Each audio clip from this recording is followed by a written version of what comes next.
Welcome to Daily Scripture Reading. I do not own the rights to this music. Numbers chapter 30, beginning at verse 3 and ending at verse 16. This is the English Standard Version. Women and vows. If a woman vows a vow to the Lord and binds herself by a pledge while within her father's house in her youth, and her father hears of her vow and of her pledge by which she has bound herself, and says nothing to her, then all her vows shall stand, and every pledge by which she has bound herself shall stand. But if her father opposes her on the day that he hears of it, no vow of hers, no pledge by which she has bound herself shall stand, and the Lord will forgive her, because her father opposed her. If she marries a husband while under her vows, or any thoughtless utterance of her lips, by which she has bound herself, and her husband hears of it, and says nothing to her on the day that he hears, then her vows shall stand, and her pledges by which she has bound herself shall stand.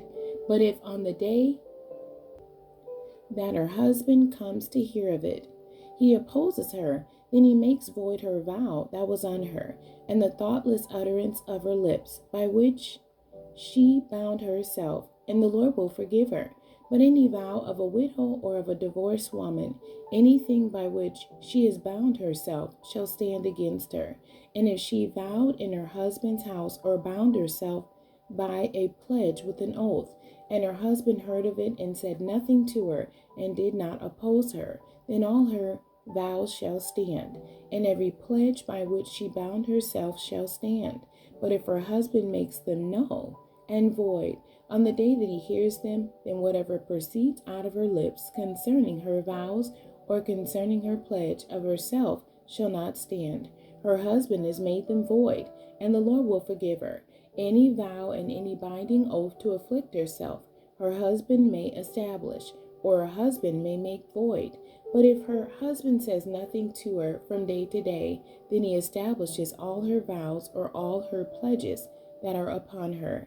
He has established them, because he said nothing to her on the day that he heard of them. But if he makes them null and void after he has heard of them, then he shall bear her iniquity. These are the statutes that the Lord commanded Moses, about a man and his wife, and about a father and his daughter, while she is in her youth within her father's house. The end. God bless you, and thank you for joining me today.